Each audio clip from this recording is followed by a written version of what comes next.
Hey metalheads, you like tattoos? Of course you do. If you're in the Louisville, Kentucky area, come on over the bridge to Clarksville, Indiana, and get you some ink done at Ageless Art. If ink isn't your thing, they have a piercing studio as well. Visit agelessartclarksville.com to see some frequently asked questions, meet the staff. The shop is open Monday through Thursday, 12 to 8 p.m., Saturdays, 12 to 10 p.m., and Sundays, 12 to 6 p.m., all appointment-only spots.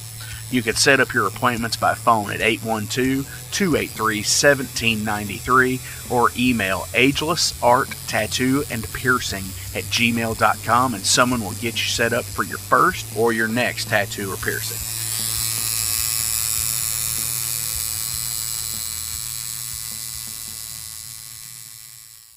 Welcome to the night.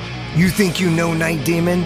Then the Night Demon Heavy Metal Podcast is for you. Step into the darkness as we peel back the curtain to give you an unprecedented, all-access look into the mind and the heart of the demon.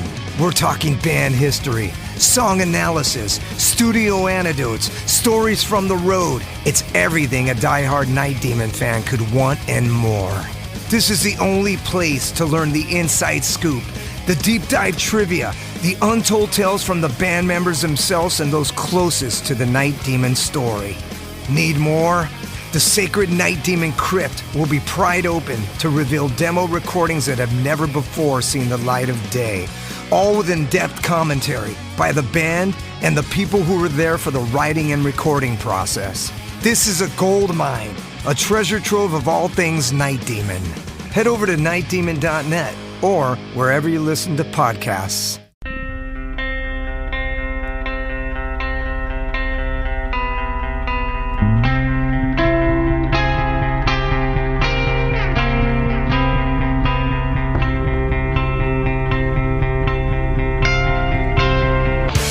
In 2017, one man's vision and passion for all things metal started out as a record store in his house. Years later, the fight against a mainstream empire continues as Shadebeast. An independent metal collective and online store based in Athens, Georgia, is the world's premier heavy metal brand for music heads that value authenticity over the mainstream acceptance. Featuring original t-shirts from some of the best underground artists, as well as stickers, posters from the Shadebeast Presents concert series. Unique, one-of-a-kind collectibles and small curated selection of vinyl and cassettes from the masters old and new. Visit shadebeast.com and enter promo code SithLord for free domestic shipping on your first order, whether you're a new customer or returning. And be sure to join the Shadebeast social groups on Facebook and the interwebs to keep up with the new release announcements and talk all things metal and Star Wars. You'll never find a more wretched hive of scum and filth.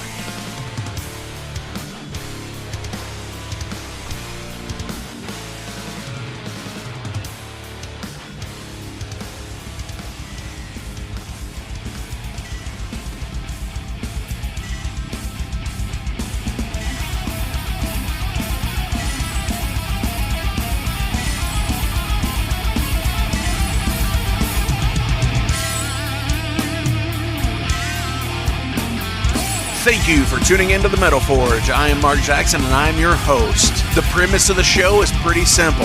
Awesome interviews and awesome music.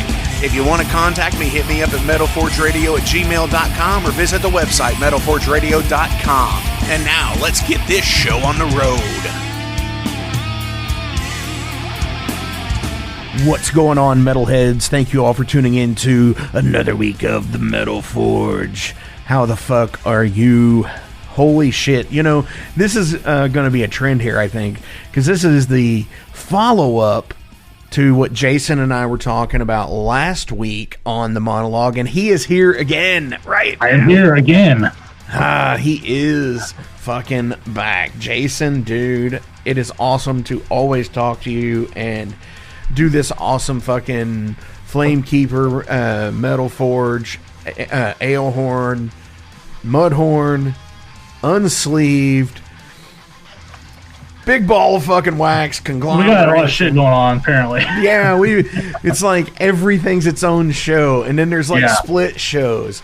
So it's like the mud forge, the ale horn, the metal horn, Horn of Gondor.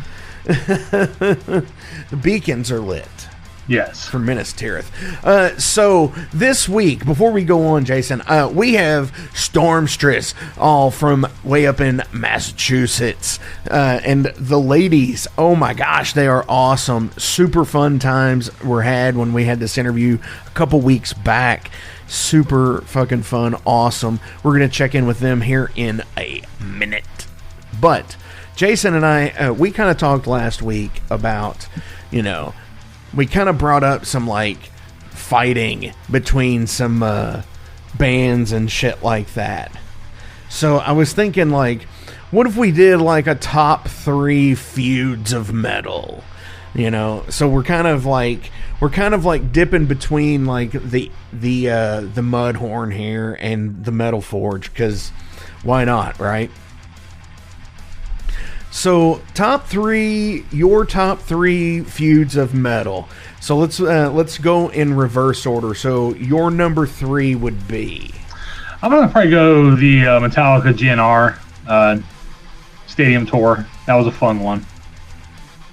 Many lines are drawn in the sand, it seems. A lot of people still hold firm on those lines, apparently. Oh, absolutely, yeah. So, yeah, Metallica versus GNR, that was an interesting time in, metal, because the Use Your Illusions were out, and it's their big double album, and then, the Black album was out. It's like, what the fuck could go wrong, right? It's like these two giant fucking egos, where they flip-flopped, apparently, by the way, their sets. So, one night GNR was closing, the next night Metallica was closing. Which is, kind of interesting to me. But I don't, I think that's where I think everybody understood that Axl was a dick. Yes. So, yeah, and yeah, Axl's a dick.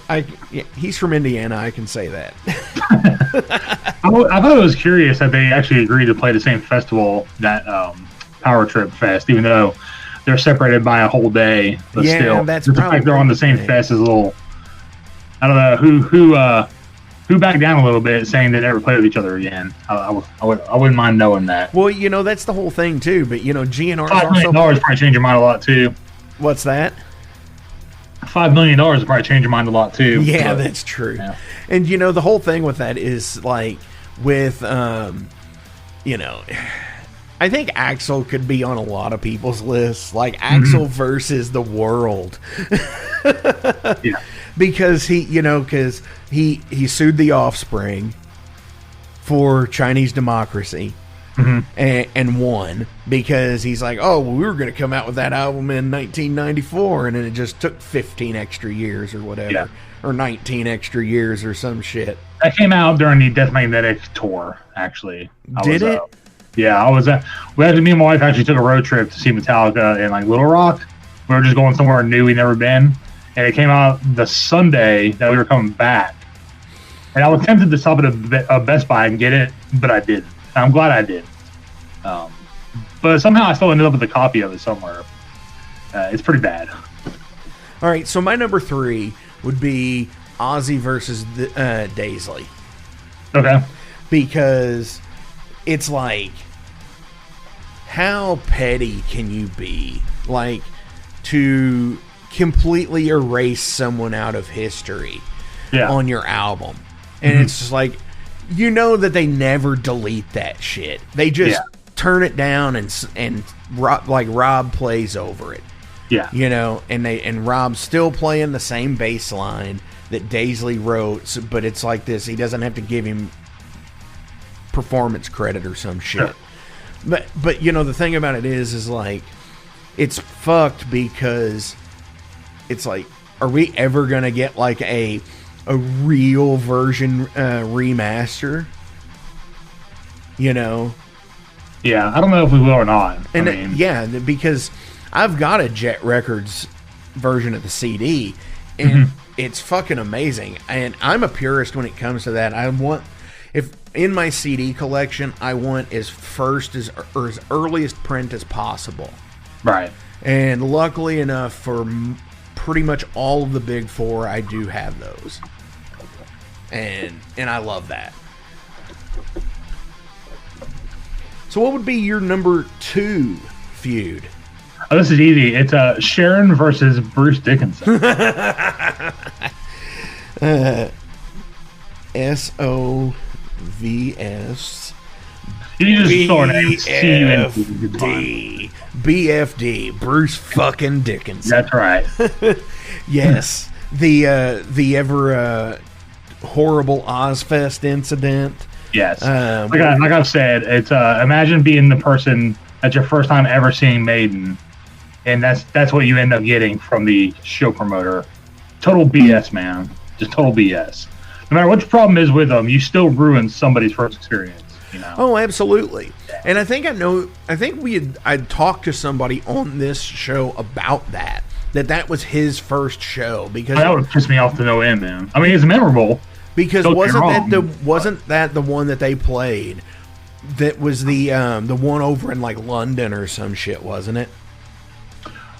No, it was here in the States. Was it here in the States? Yep. Because I thought the one that she went all like batshit crazy on him was over there. Mm-hmm. No, it was here in the States. It was the last night they played before Velvet Revolver took over playing for Maiden, which another thing is, I bought Ozfest tickets on the premise that Maiden was playing, and then after the tickets went on sale, they announced that Maiden would not be playing the last 10 dates. And the last date they played was the show before I went to go see Ozfest. So that's another reason I had no respect for Sharon Osbourne, or really the whole Osbourne camp. I have nothing against Ozzy personally, but dude, it's the people who are in control. Yeah, he's just a vessel, dude. He doesn't make any dumb decisions. He just does what he's told. Yeah, and I get that. Mm-hmm. So, yeah, that's not the only time she's ever done that shit to people. She did that shit to Motorhead also.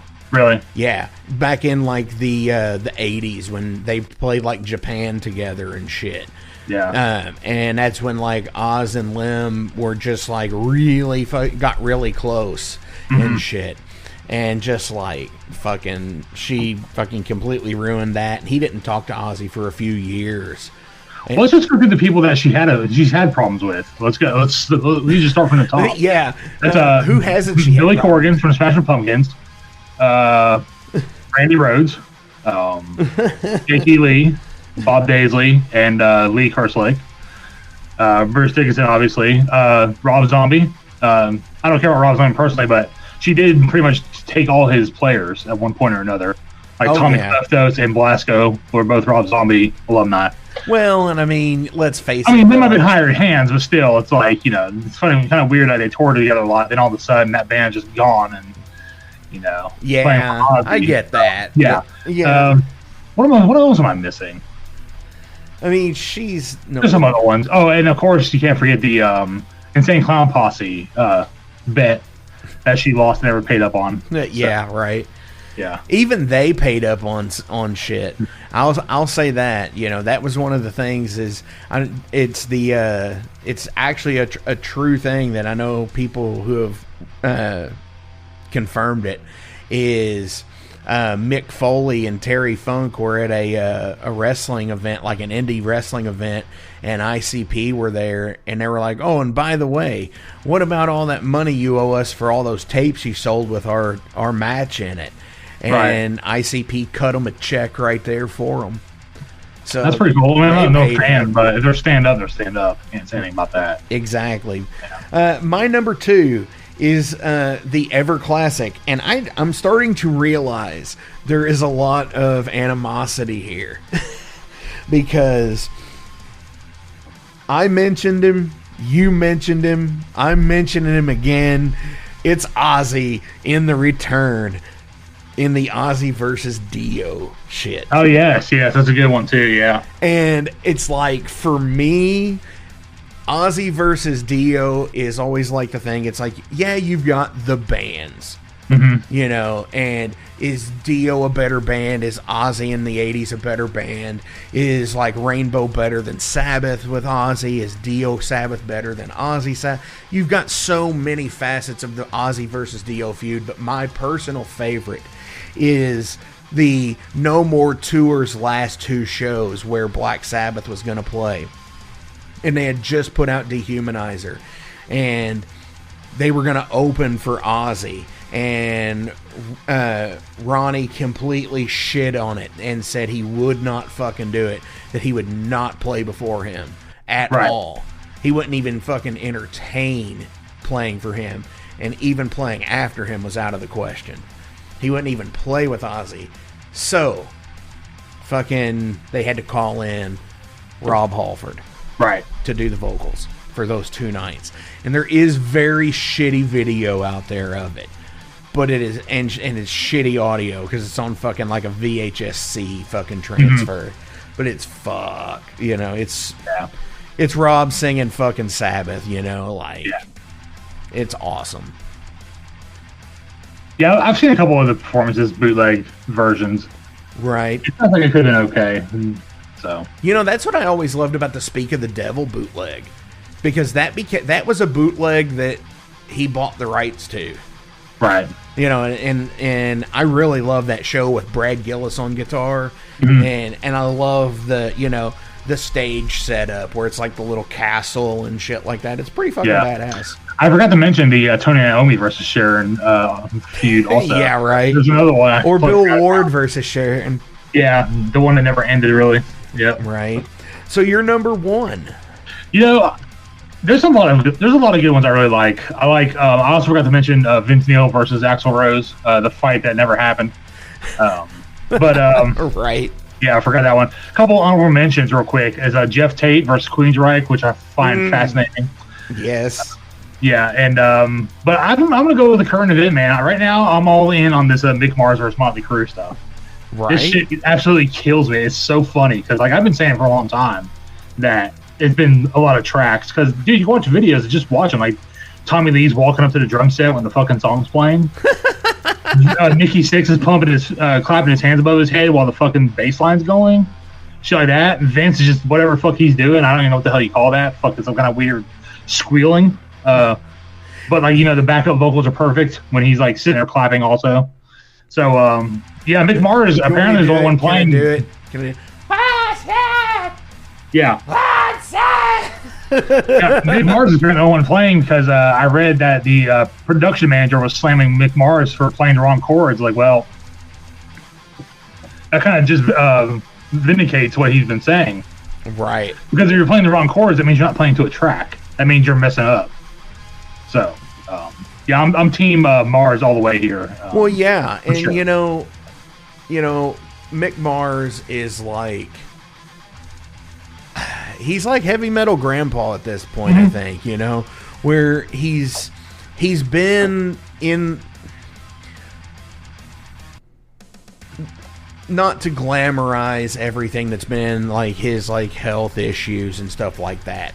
Like I think the Dirt movie did, it's like that. It kind of glamorized fucking the shitty lifestyle that these guys were living at the time. Yeah, like that windswept hair bullshit. Well, I even want to push back on that. I actually think that a lot of that shit was exaggerated. It seemed cooler than they were. Yeah, exactly. Because if you look on Netflix and you'll find the Dirt movie, it's not even Motley Crue on the fucking picture. It's Ozzy, the guy who played Ozzy. So Yeah. how interesting? How interesting were these guys really? I mean, seriously, think about it. Oh, I know, I get it. And for me, it's just like, I can't deal with them anymore. Like, yeah, they've become a parody of themselves. And Randy Newman sang a song called "I'm Dead But I Don't Know It," and it's the ones who never fucking go away, like Kiss and Motley Crue. And the Rolling Stones, yeah.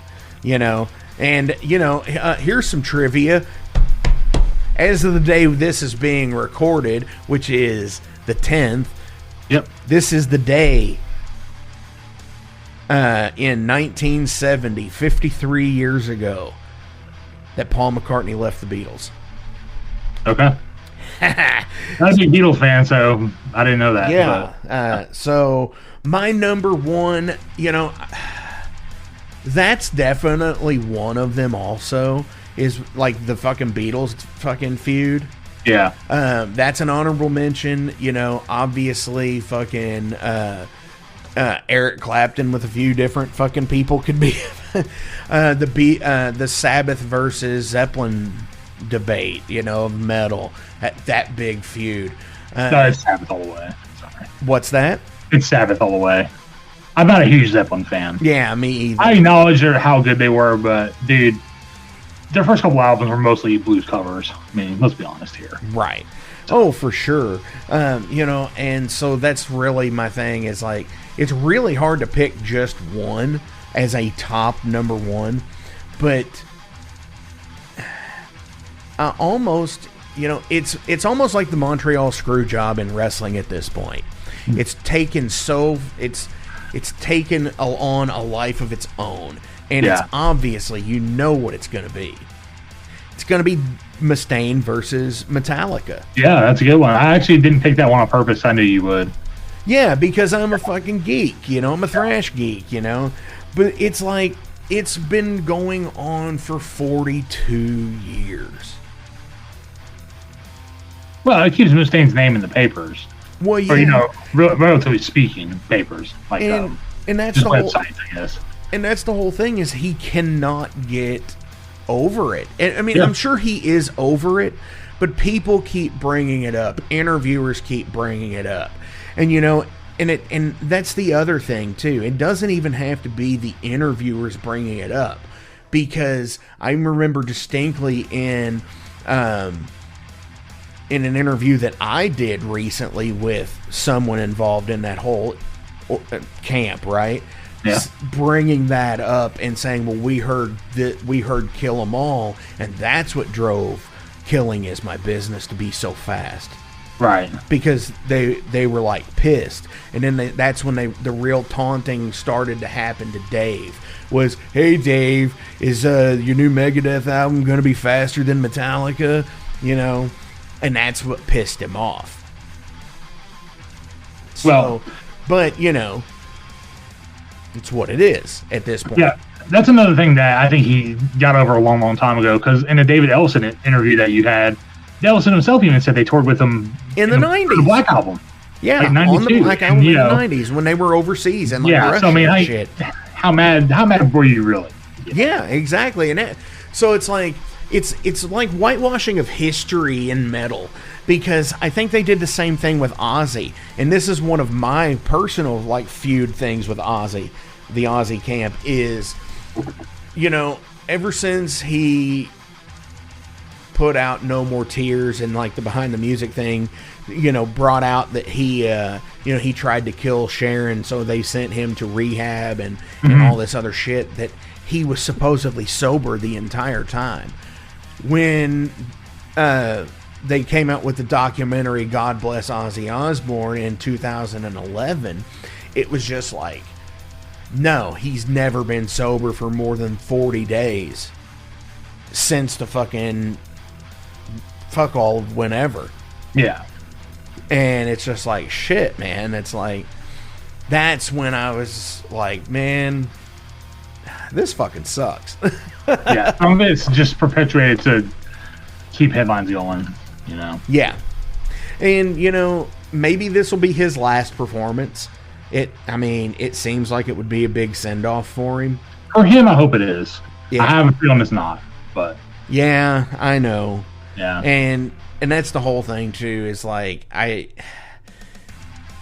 you gotta know when to quit, I guess. When you're told to, obviously. Yeah. Sharon, yeah. Well, when when she stops pulling the strings, and that's what I was gonna say about the glamorizing of people's illnesses in like metal and shit.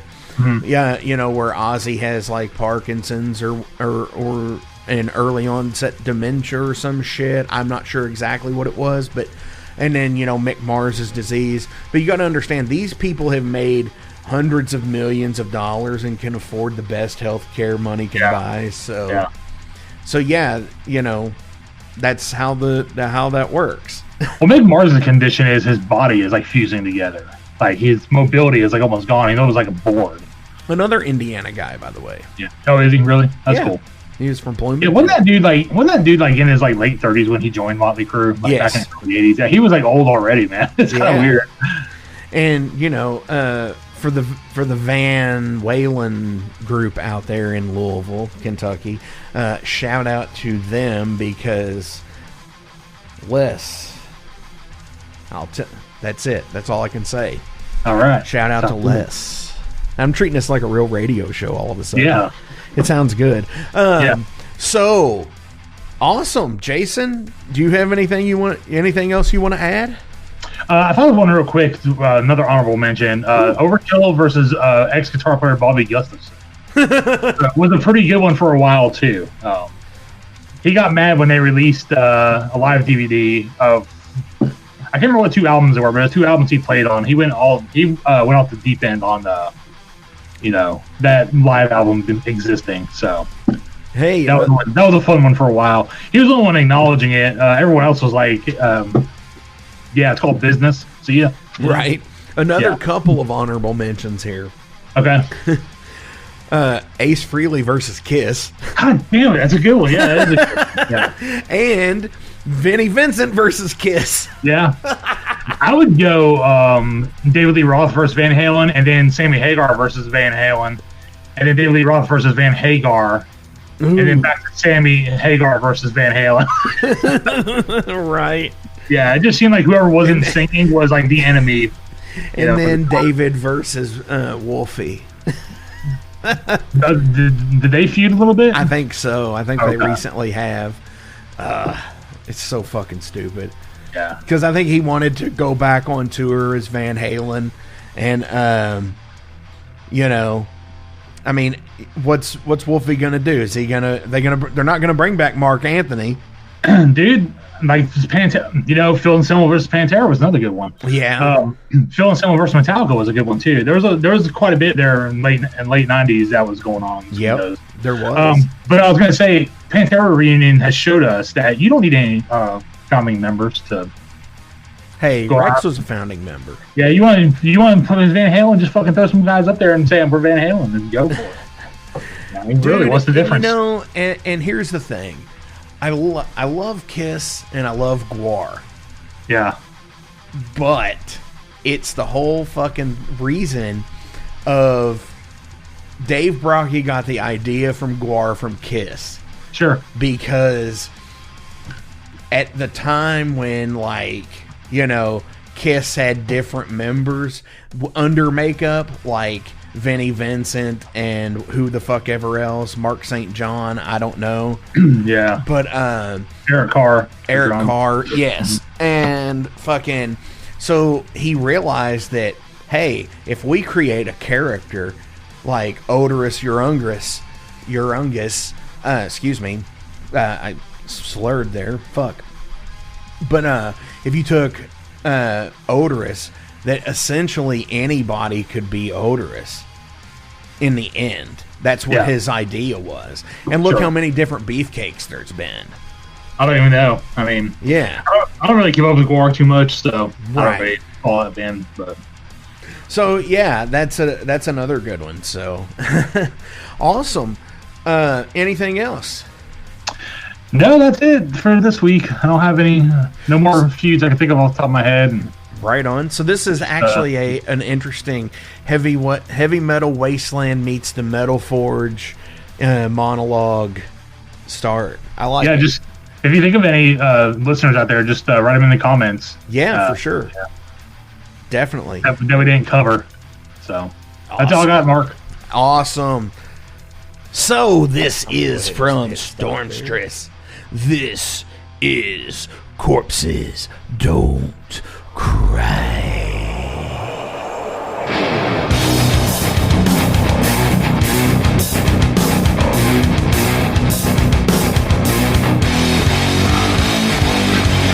I've been burned by the fires of rage, frozen by torment and pain.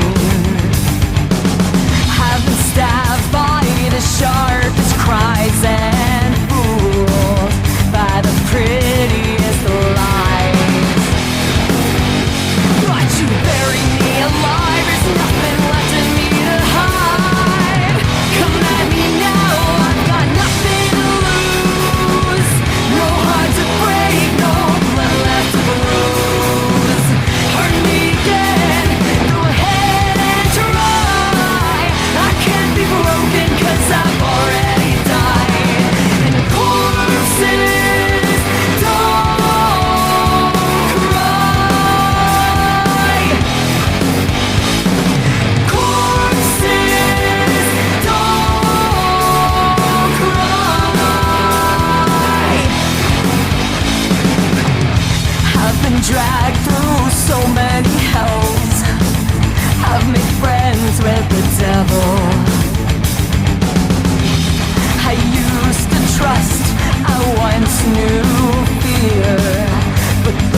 All right, Maniacs, today I'm being joined by Stormstress. I mean, I was about to say something, but I was like, you know what? Maybe I shouldn't, because I got my ass handed to me a couple weeks ago on an episode where it's like, I kind of misgendered some people. So, would you all like to go through and announce who you are? Yes, we are Stormstress, and I am Tanya Venom. I sing and play guitar. I go by she and her pronouns. I am Tia Mayhem. I do bass and backing vocals, sometimes some lead vocals, and I also go by she, her. Okay.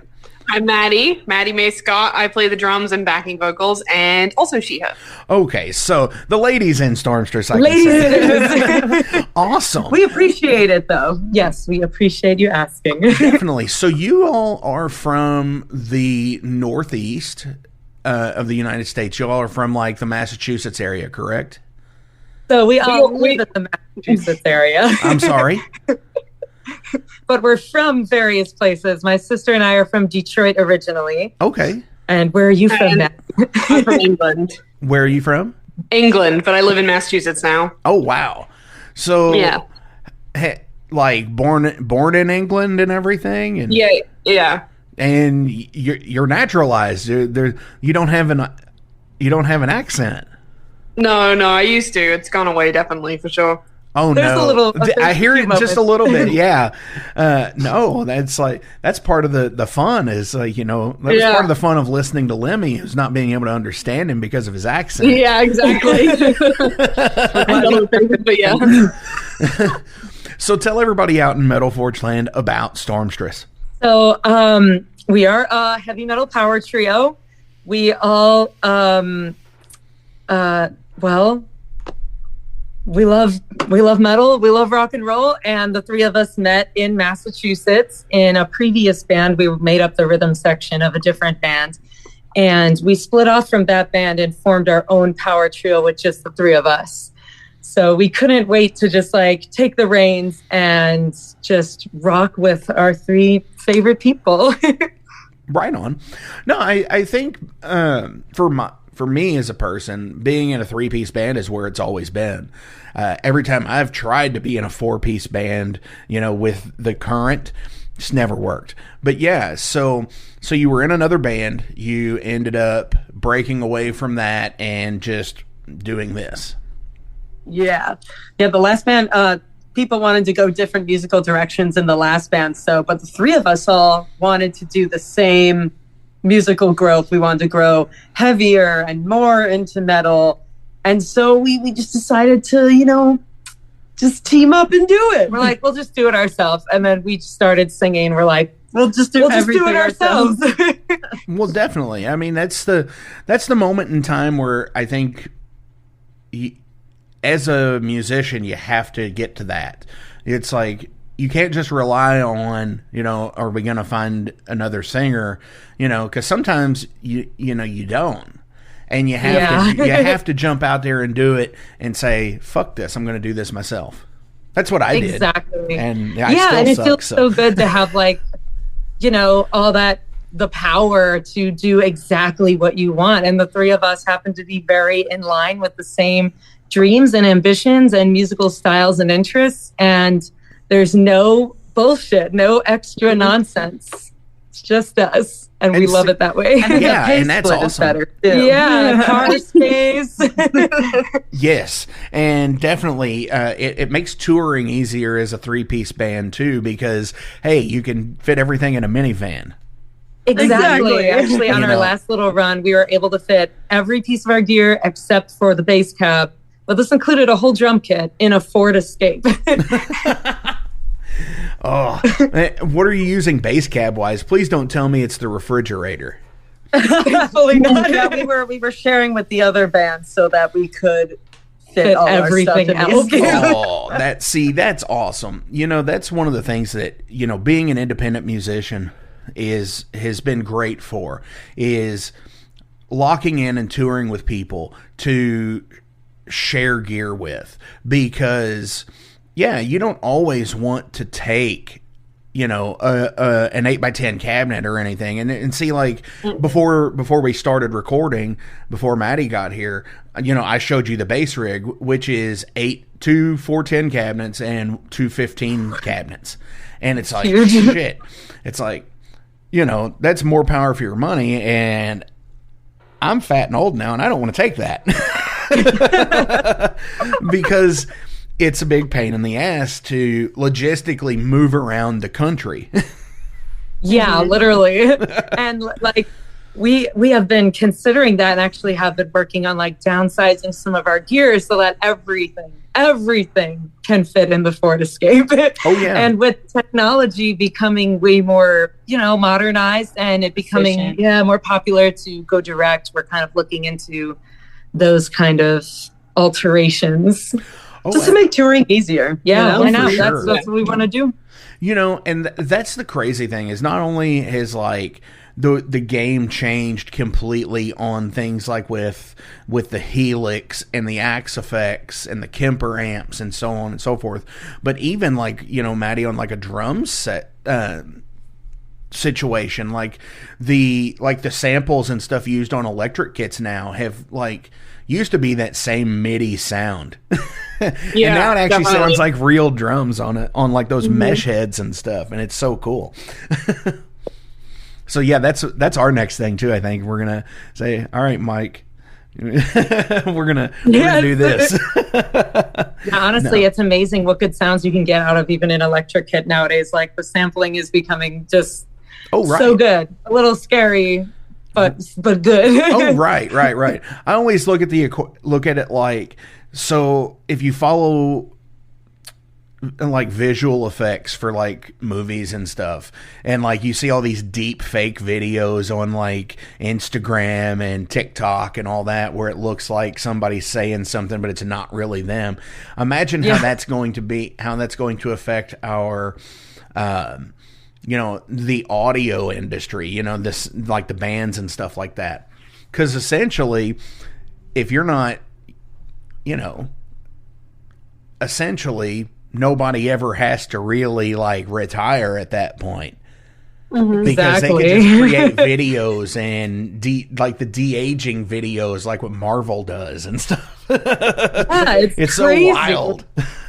All right, so we kind of got off on a philosophical point there for a second. It kind of happens. Like I said, it's a conversation-based podcast. For philosophy.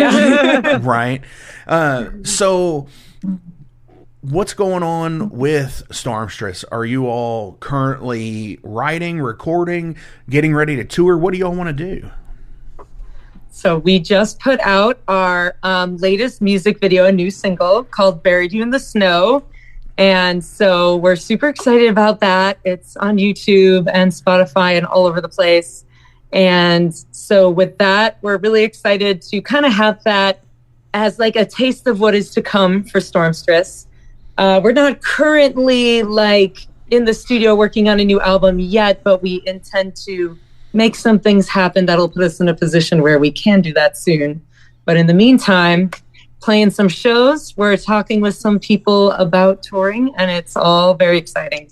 We just want to tour all over the place all the time. Yeah. Right, yeah. Because travel is the best thing.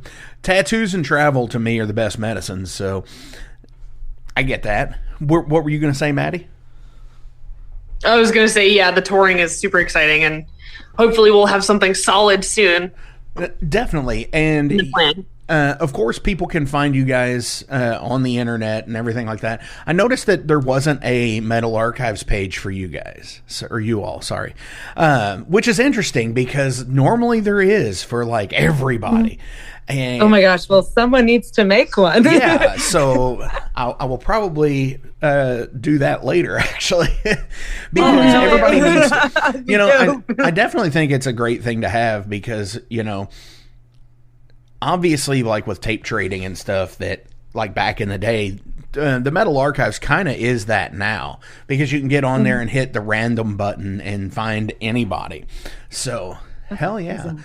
So, the new single, Buried You in Snow. Walk us through the whole process for it. Go through everything. So I'll start because I started writing the song originally a few years ago, actually. It was before the pandemic and all that. We kind of have like a huge stockpile of songs because we're just constantly writing. But and we picked the best ones to move forward with Stormstress. So this song I wrote a few years ago after a breakup, actually. But in a bigger sense, it was when I realized that I just like the traditional relationship thing wasn't for me anymore. And that was the final nail in the coffin for that. I'm like, this doesn't work for me. I need to be free to be who I am and find who I am and leave all the old parts about me behind. So the night I wrote the song, it was the first snow of the season. And I just thought like I left this guy and my history and my old ways behind to be buried in the snow. And so I wrote that song, and then we'd play it acoustically sometimes. My sister and I, we do a Venom and Mayhem little acoustic duo thing. And Tia kept saying, she's like, we got to bring this to Stormstress. The song is awesome. We got to bring it to the band. So I was like, it's a hit. We have to do it with the band. So we brought it to Maddie. And the three of us, we worked on the arrangement and we added a bunch of riffs. We gave it a new life. We lots of harmonies. Yep, I added some sick harmonies and we played it together and jammed on it. And then we went to the studio and recorded it and it was born. Awesome. So you said you got it together and then you took it to Maddie. Is Maddie the bullshit filter here? Like, does she put the axe down Yes. on stuff? You're like, man, I don't know. Could be. So we have like better. kind of a whole filtering system. It's like it starts with one of us. We'll usually start writing the song, like the chords and the lyrics and stuff. And then the other one of us will cut things. And then Maddie will like, it's great to have Maddie's input because she like, we're twins. So we have like half of the same brain. Right. And Maddie's like this brand new person with a whole new perspective. And whenever we send the songs down to her, she'll be like, get rid of this, add this, do this. And it just all really comes together. And That's she'll awesome. write like the drum grooves that kind of affect the way we'll like write the bass parts and the riffs and all that. And like together we take the skeleton and make it Stormstress. That's awesome because, I think it in a 3-person band, you have to rely on each other a bit more. You don't have 2 guitar players, so you can't rely on the other guitar player or anything like that. So so ultimately, when you're doing a lead, it's gonna fall back on Tia. Yes. Yeah, it's gonna fall back on you to carry everything with Maddie, and that's just like we're the same way. My drummer, he's the same person when it comes to stuff like that. He's like, now Mark, we could do better. It's like, I know. Yeah, you're so right. And it's on like the rhythm section to like fill up the sections when I'm doing a lead or something like that, like you said. And I don't know, something about their playing is just very full and open. Like this one plays way more bass notes than anybody should play.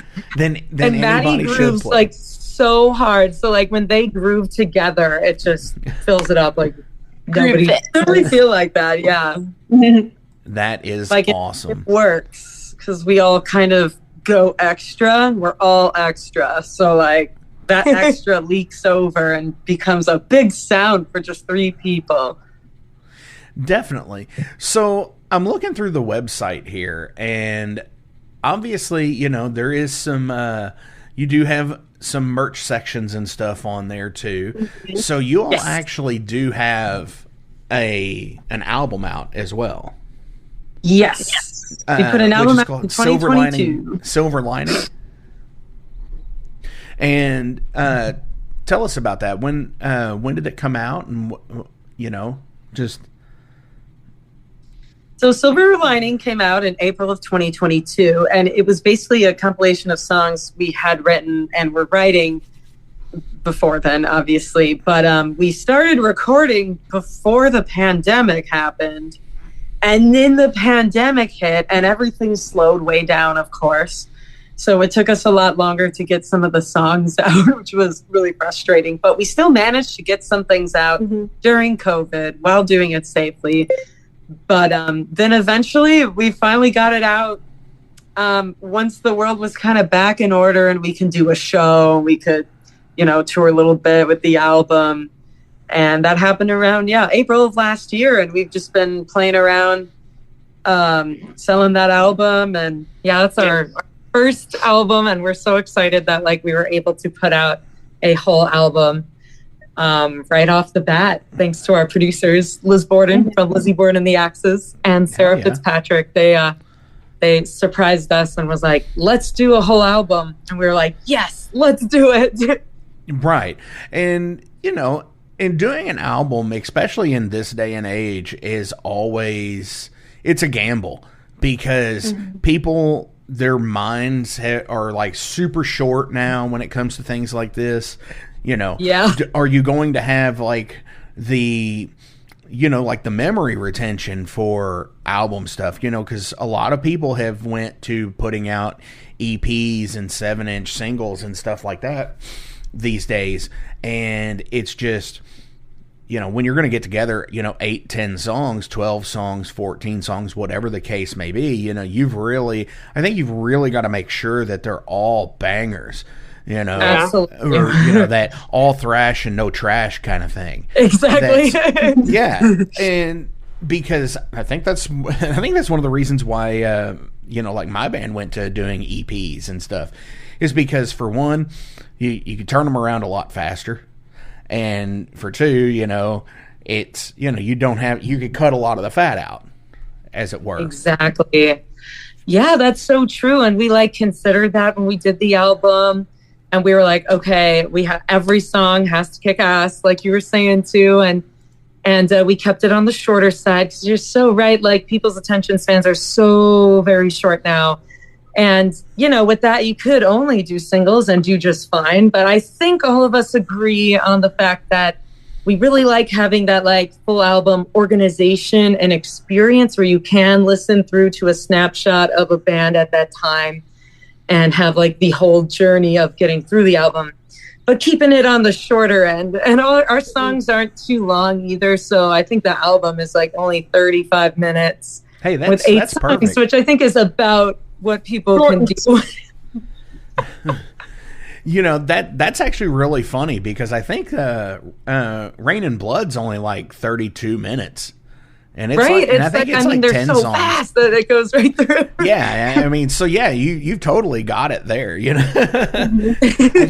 think I've released albums with less songs that are longer than that album itself. So there's Dream Theater songs longer than our whole album. right. Or Sleep, the band Sleep. Yeah, they have songs that are longer than 3 of my albums put together.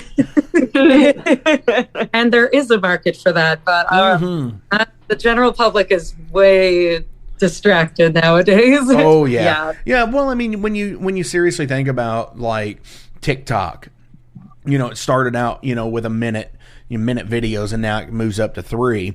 But when you're just doom scrolling that shit, and that you hear all of the sounds and all of the trending videos and stuff like that. So it's totally, it society has moved to if it doesn't interest you within the first 12 seconds, then it's on to the next thing. That is true. Yeah, it's you gotta have such short attention spans these days. What was that? People have such short attention spans these days. Oh yeah, that you absolutely. have to Yeah, you have to really make a mark. Which is interesting on the regard when you look at the old way that record labels would look at songs okay, well, 3 to 4 minutes and you've got to hit the chorus within the first 40 seconds of this, and it's it's almost that same thing yet again, but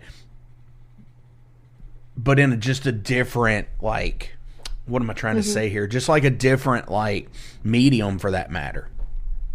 Yeah, and I bet the numbers are even like altering, like, oh, get the attention in 20 seconds, go. Oh, yeah. And then now, because everything's computer driven, you've got algorithms and stuff like that, where, you've really got to make sure you're hitting your right keywords and, you know, you're hashtagging every post and you're using hashtags that are popular with people, because then it kind of filters you in. It's like, wow, who would have thought that, you know, being in a rock and roll band would be all of that. About hashtags. It would be about hashtags and it really and is algorithms. Like, and with the technology advancement, it obviously is a double-edged sword. Like, it's great that anyone can get their music out there, and it's easier and cheaper generally to get your music heard.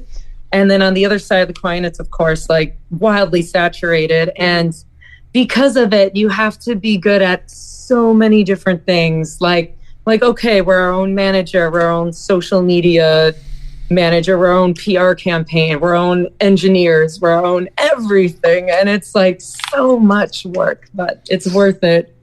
Yeah. Oh yeah. Music. I totally get that. You're your own record label, I'm sure. You know, you're putting out, you're self-publishing all of your stuff, and in the hopes that some of these, like No Remorse, or, you know, these awesome independent labels that are out today, you know, are going to come by and say, hey, why don't we put something out? You guys, you know, you're doing this awesome shit, you know, which would totally be rad, you know. Exactly. For myself included for that. But, but you can only do as much as you can do, you know. That's the whole thing about it. Yeah, it's so true. So what does Stormstress's 2023 look like? Because we're talking a little bit into the future. By the time this actually airs, it'll be in April. So what does the rest of your all's 2023 look like? We have some shows coming up, and then hopefully tours in the works. Again, not 100% sure about exact dates yet, but that's the plan. Right now we have in April, on April 15th, we're going to be opening for the Iron Maidens at the Vault in New Bedford. So we're super stoked for that. They're so kick-ass. Definitely. And we have a show booked in Detroit, Michigan on May 19th. And that's going to be at the Token Lounge. And right now we're still, like Maddie was saying, we're like booking more gigs that haven't been announced yet, but they're on the radar, and tour plans in the works. Cross your fingers for us. We've got some plans for more singles to come out. So we shall see. Definitely. So let me ask you this, with touring and stuff, you know, you said you were going to be April 15th. You're opening for the Iron Maidens, and love them. One of the first MC jobs I got after starting the podcast was for them. Was, announcing them on stage and stuff like that. And I like that they play different songs. You know, you might get The Wicker Man and stuff like that. You don't you don't get like the same hits that Maiden plays, which is cool. Yeah. I love it. And then you said you were going to be in Detroit in May. So are you all in the spot to where you like job wise, because you know, this is the thing that all us independent musicians have to deal with, is like, you know, can we do a month-long tour, or, you know, is it going to be like weekend things? Is it going to be, you know, is it going to be take all of my 2 weeks of vacation at one time and go on the road? So how is that for you all? So all three of us, we're all so deeply dedicated to Stormstress and we all have the shared dream of making it to the top. So the three of us work really hard in doing like a lot of independent, I don't know if independent's the right word, but like self-employed. We're all so random in the space. Okay. Yeah, so we do a lot of like random jobs so that we can have the flexible to tour whenever we want and do that kind of stuff. So like in the meantime, we'll just grind and save up that money and have the freedom to peace out whenever needed. Because for us, that's just so important. We can't be locked down or trapped by some regular 9 to 5. It's just just can't. Yeah. And because I'm a jaded, and I'm going to say this, and this is totally a joke because I'm some jaded guy here. The only thing I immediately heard her saying after "we can't be locked down by some man," no. We will not let the man take over our lives. We won't let men or the man take us over. Yes, man or the man. Yes, exactly. That's kind of what Bury You in the Snow is about. It's like leaving behind even like traditional relationships that lock you in. Anything that locks you in, like, we're just not here for it. Right. We got bigger plans in life.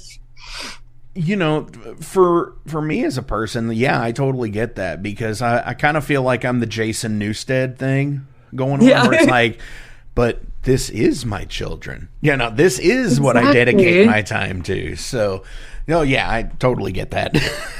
Exactly. It really is similar to, like, I mean, we can't say really what it's like to have kids because none of us have kids, but like our music and our album, it's like, that is what we give all our attention and our money and our love to. So we gotta like sacrifice other things that aren't as important to us, like consistent pay. Yes, like that. And other people have said this too, that like being in a band is like a marriage, and luckily our marriage is pretty sweet. Right? Absolutely. We've got a kick-ass throuple. Yeah, we do. That's awesome. No prenup needed here. Yeah. Yes, exactly.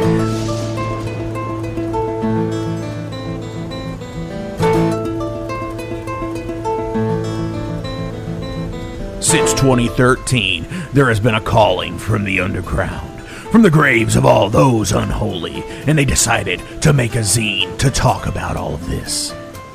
Soulgrinder Zine, an independent metal zine to keep you informed on all things metal and horror from the underground. Available in both print and digital formats, they're bringing you the best interviews and reviews out there today. Not only do they do the zine, but they also do compilation CDs. Check them out at facebook.com/soulgrinder.zine and start your subscription now.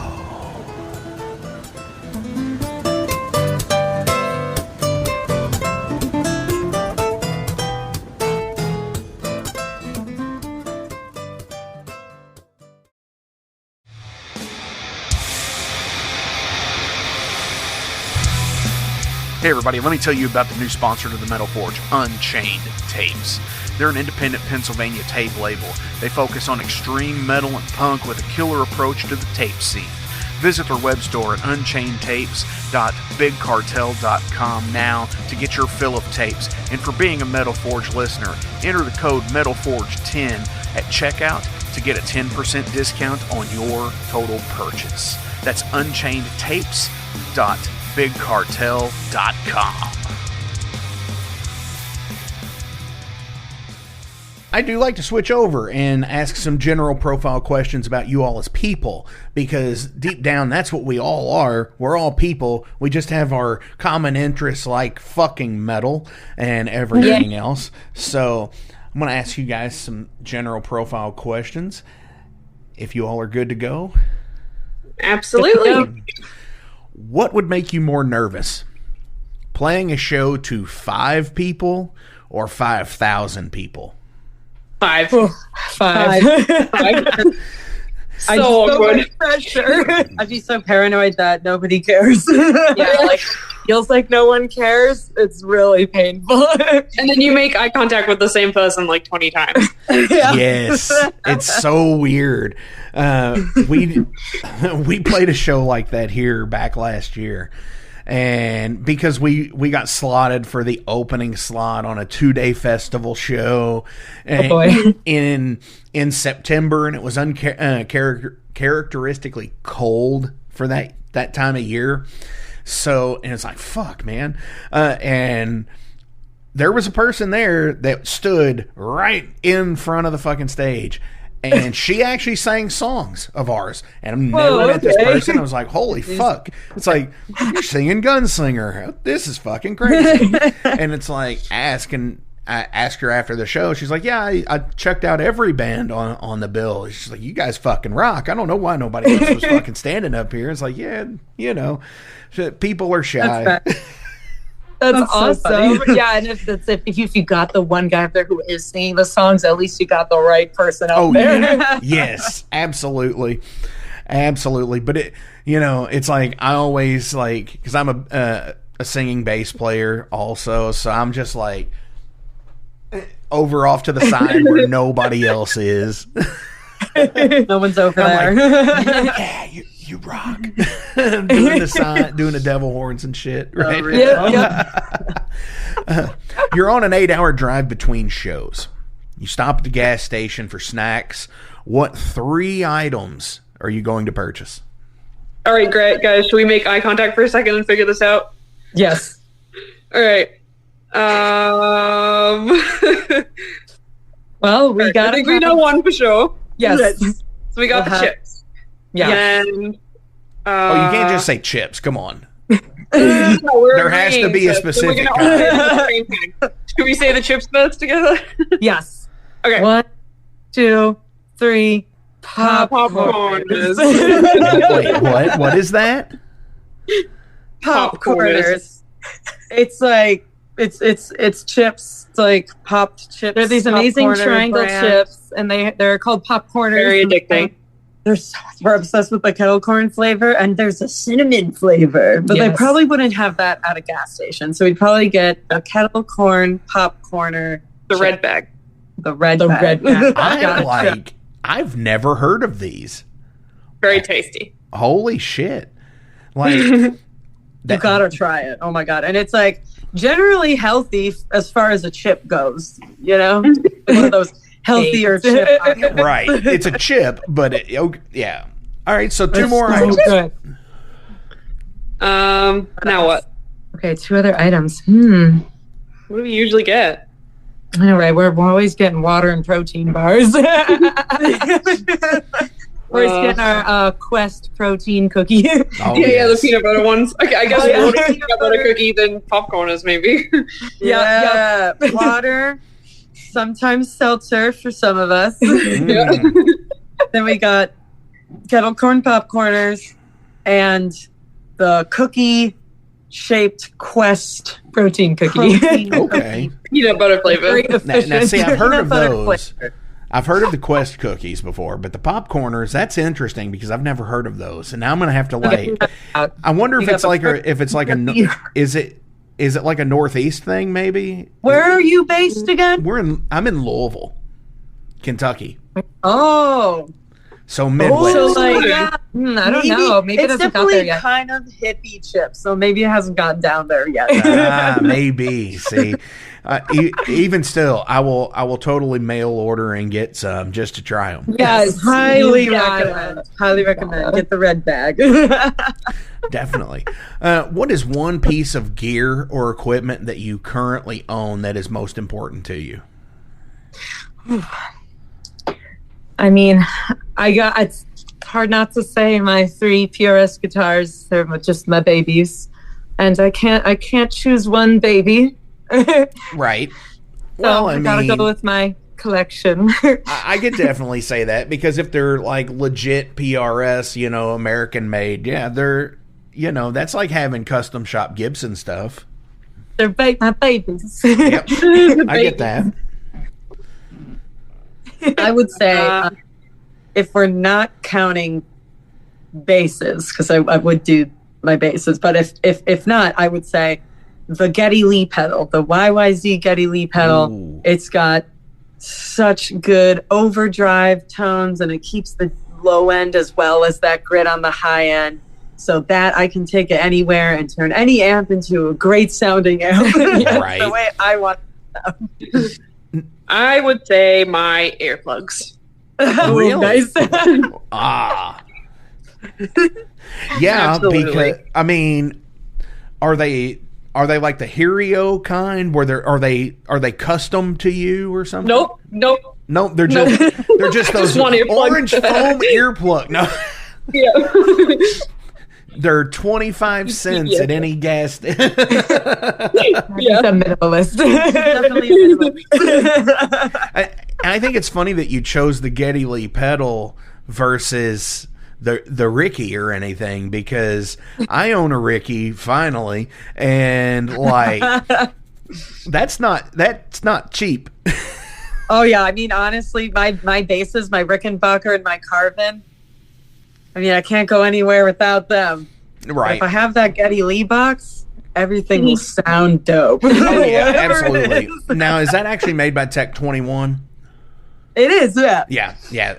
The same company who makes Sans Amp, yeah, because he actually has a rack mount version of his Sans Amp. Yes. I have seen that and recorded with it in the studio where we recorded our album and our last single. I should probably use it. I brought the Geddy Lee YYZ pedal in, and then the engineer Doug really loved it too. So then he got a 2112 pedal, which is a little bigger, and it's got a few more options, and then also the rack. And it sounds so dope. So now I don't have to bring my pedal to recording anyway. And I can just bring my Ricky. Yeah. Definitely, yeah, because those are, that's a really fun piece of gear. I do like people's signature series gear, stuff like that, just to check it out to see if it's actually worth it, I'm pretty sure the Saint Anger drum set is not worth it. No.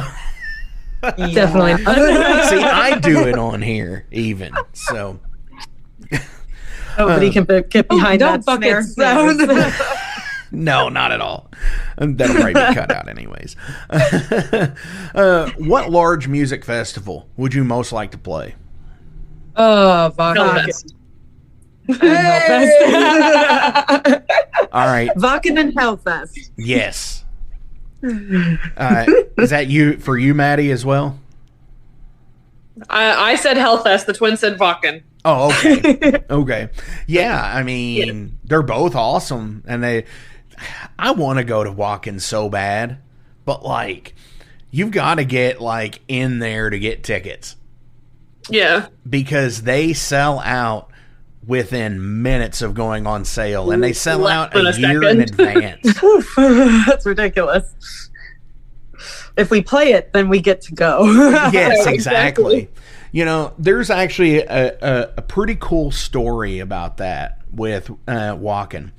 There was a band that I had on the show back in 2020, and they're a African death metal band called Overthrust, and they're from Gonzi, Botswana, Africa.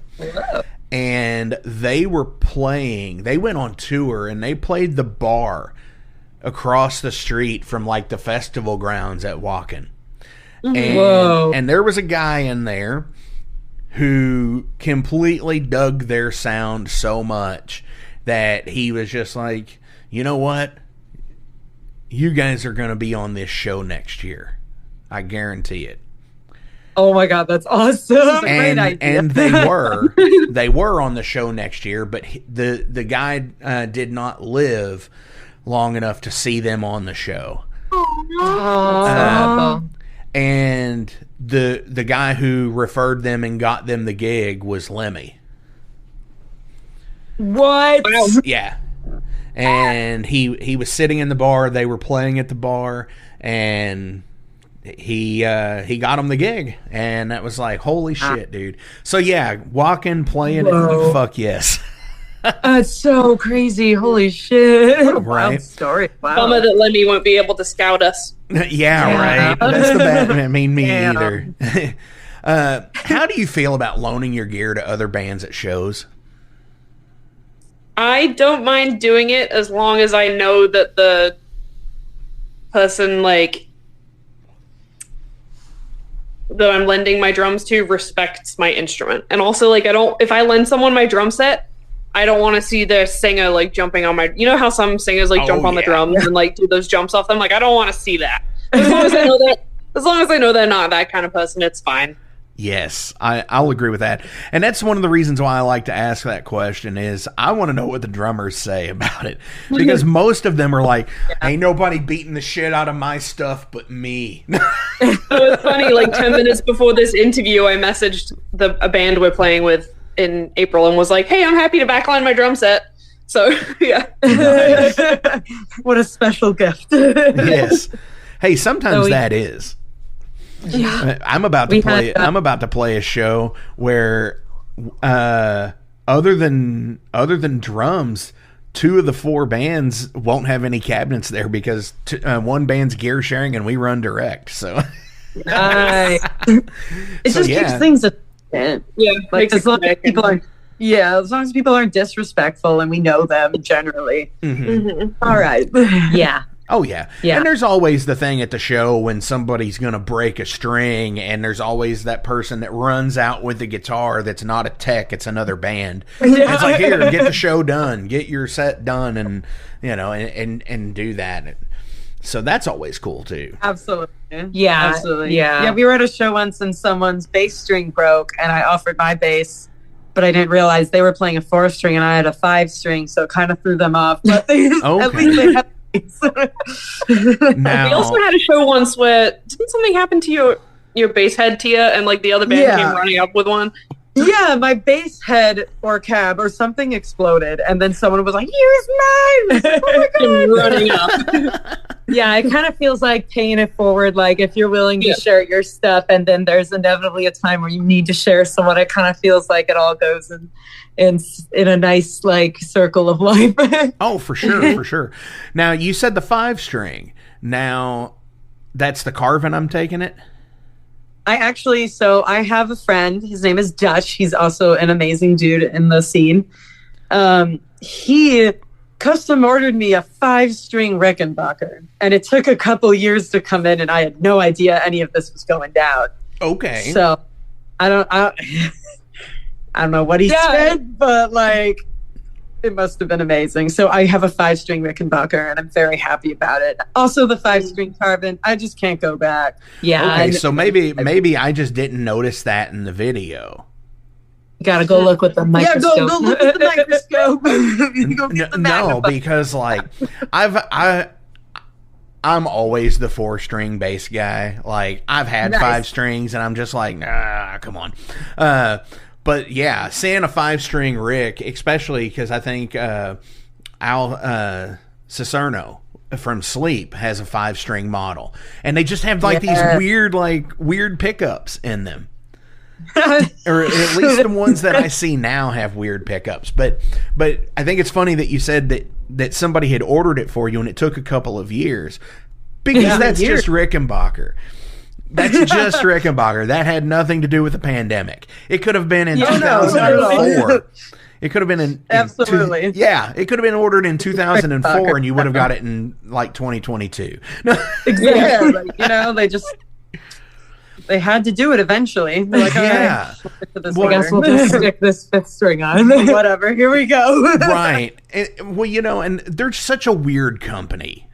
They really are, because like they get really like, they don't do like factory tours for anybody at all, and they're just kind of like, okay, well, we're gonna do this, and we're only gonna make 50 of this model for the year. Yeah, like, and they have such big demands. Yeah. They could make so much more money. And it's been that way since the late 90s when they were bought out the last time. So Yeah, so there's that. Yes. I'm very grateful for the one I got.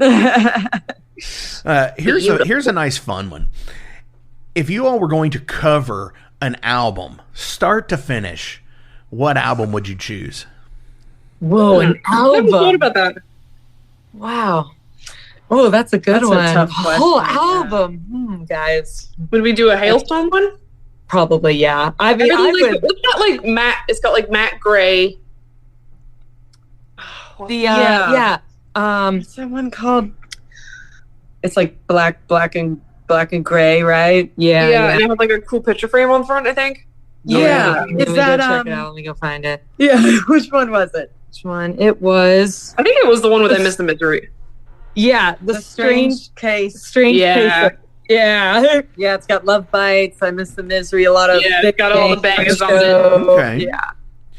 That's a time when they really, I think, hit the stratosphere.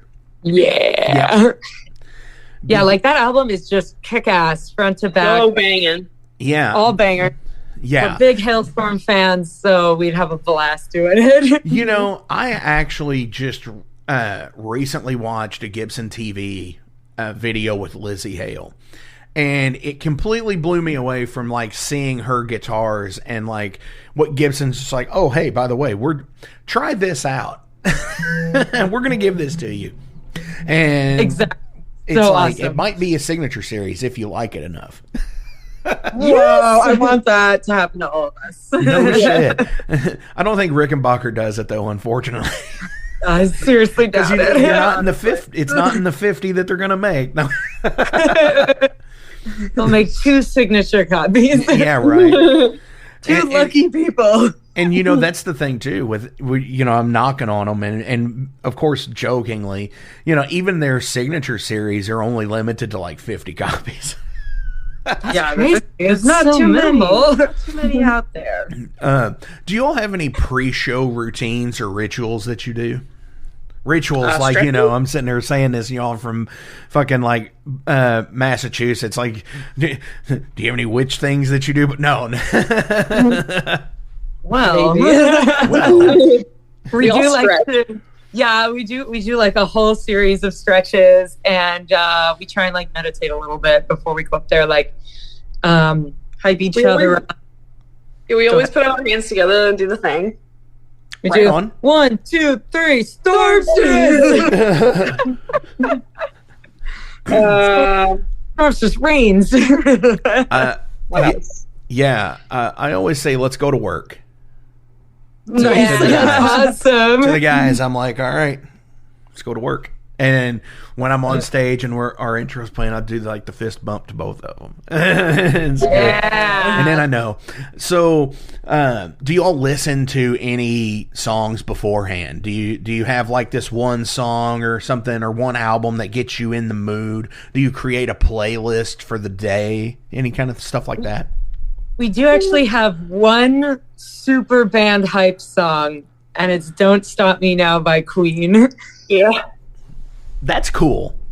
That song gets us going anytime, every time. It's like a carnival. Yeah. That song, for me, what I think a carnival is that song. I can totally see that. It's fast, it's exciting. Yeah. So it gets the the hype in there. Yeah, like you cannot not be hyped when you hear that song. It's like physically impossible. Definitely. So I've got a couple more questions. This one is, what is the most important thing fans can do to support you guys? Probably share stuff, I think. Share our videos, share our music, like on social media and like in person with friends and stuff. Yeah, like people telling their friends and actually being excited and getting other people to shows, like bringing friends to shows. Sharing all our videos and our posts. Of course, if you want to go deeper into supporting Stormstress, we have a Patreon page where people can sign up. It's like a monthly fee depending on how tight you want to get, how deep you want to dive.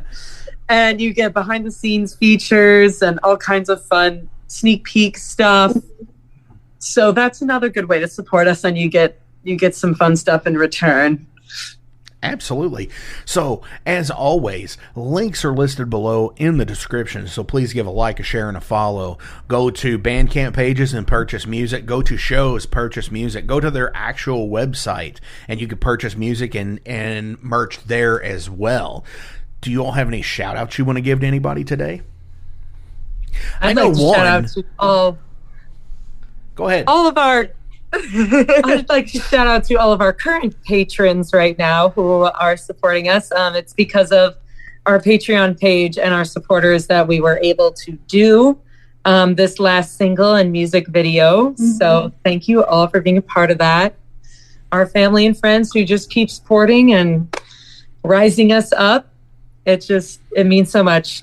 And each other, yay! Yay! We love Definitely. each other very much. Aw. I got a tear. And I want to throw a shout out to Christina from from Creeping Death Designs for turning you all on to coming onto the show. And it's like I've been watching, I followed you all since I started following her, really. And because, it seems like you all are really good friends, of course. So, and her stuff is just amazing. It's, she's made so sick. Yeah, and it was so cool that I got to talk to like Becky Baldwin a couple months ago, and I was like, "Oh yeah, by the way, this person that I know, you made a shirt for you," and it's like, holy shit! It's like she's really up on the radar. So We love Christina. She's one of our best friends. And she actually, so the music video we put out before this song, the ballad for Fall With You, she made the entire dress that I'm wearing in the video from scratch. The whole dress. In the corset. 4 days. Yeah, it was like 4 days time right before the video. We were like staying up till 5 a.m. and she was just slaving away at this dress, and it was literally my dream dress. Like I drew it up and she made it happen, and she is amazing. Yeah, we love her. We She's recommend amazing. her to anyone. She's such an incredible businesswoman, and she gets out and she does it. She supports her friends, and she kicks ass. She's a badass. And check out Fall With You, and check out Tanya's homemade dress that was made in dress. Creeping Death nice. Design. Well, it's pretty cool because like I got to meet her in like the most unlikely of places, because it wasn't in Massachusetts where she lives, and it's not in Louisville where I live. It was in L.A. Whoa. NAM? Was it NAM?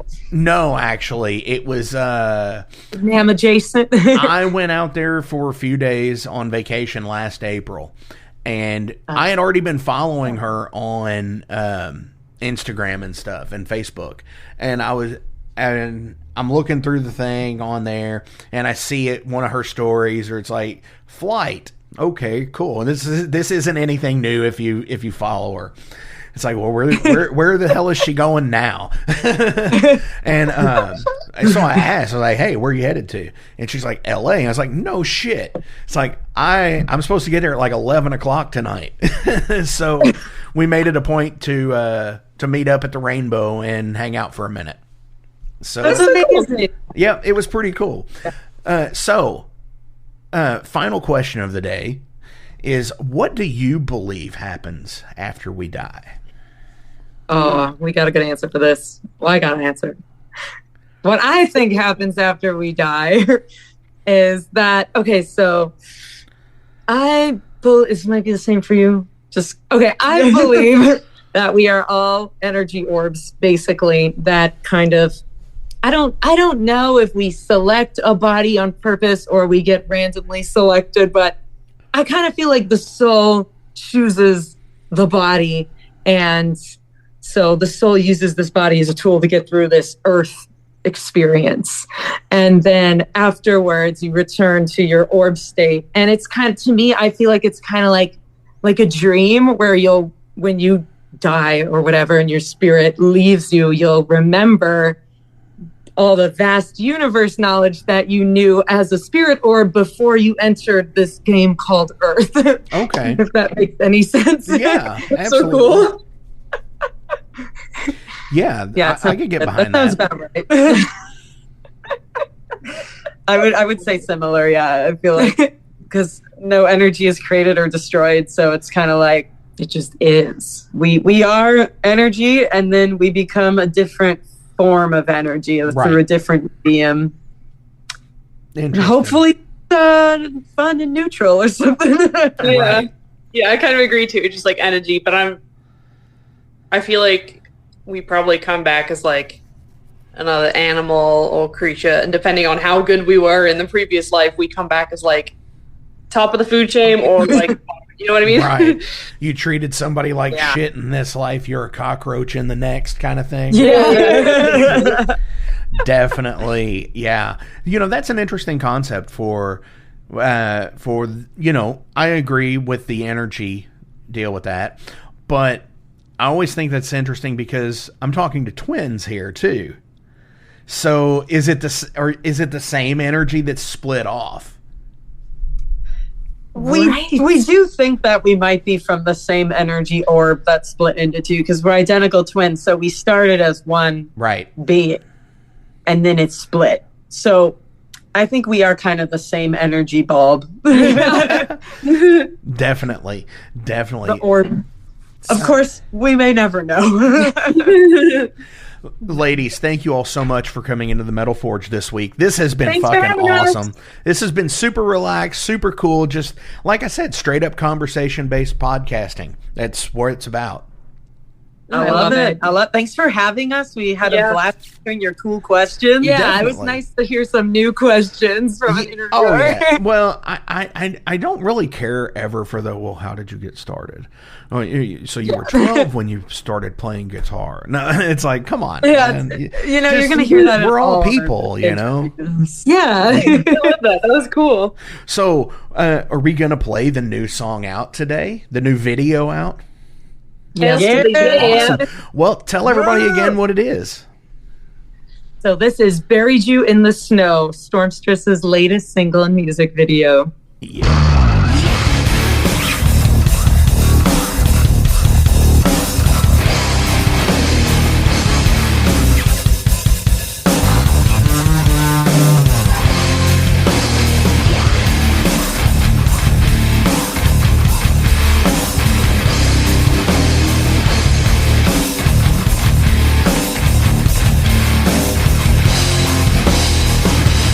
Feel the bite of winter in the air. Not a single star to shine on my despair. But by the candlelight, I drew the 13th card. The Reaper spoke, I had to break your heart. Oh, oh. Tears fell like broken ice. I swear it was the coldest night, but I let the winds carry you away. I had to let you go.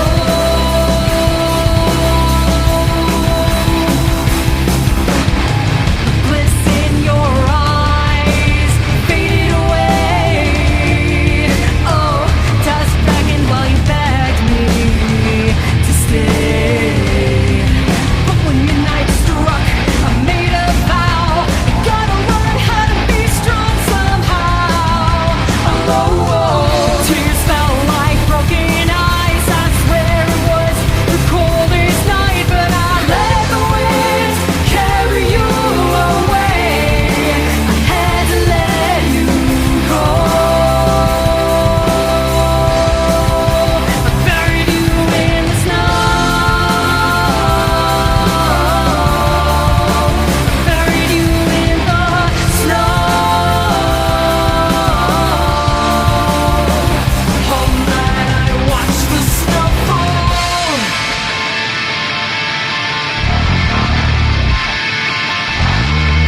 But soon enough the cold number hay, cold number hay. Oh, the fierce storm and pulled the memories. And in the forest I saw sweet revelry, that I was finally free.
What's up, Metal Forge fans? This is Alan Bishop, the alchemist of Indiana's Black Forest and head distiller at Spirits of French Lick. Do you find yourself drawn to the unexplained, fascinated by the Fortean, or enchanted by the paranormal? If the things that go bump in the night resonate in your mind, then tune into my brand new podcast, If You Have Ghosts, You Have Everything. Featuring first-hand accounts, collected stories, interviews, history, and speculation related to all things not of this world. Available now on Anchor, Spotify, Google, Amazon, and more. Set back, relax, and remember, if you have ghosts, you have everything.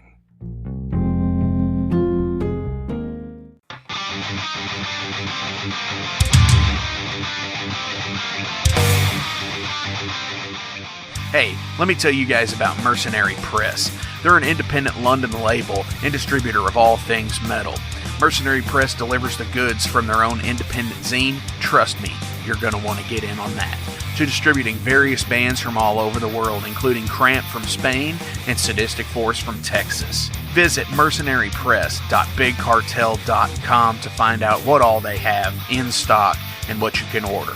And for Metal Forge listeners, enter code METALFORGE10 to receive a discount on your total purchase at mercenarypress.bigcartel.com. Check it out now.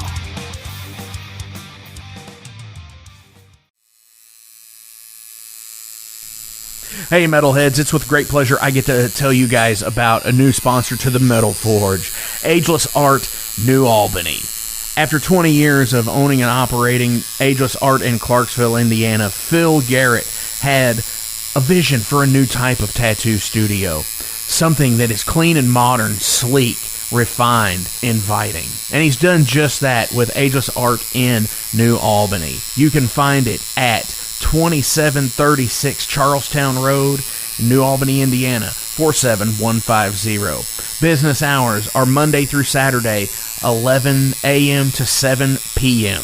Sundays are 12 to 6. All sessions are appointment only, so give them a call and go get you some new ink. Or if it's your first time, go get your first one, baby.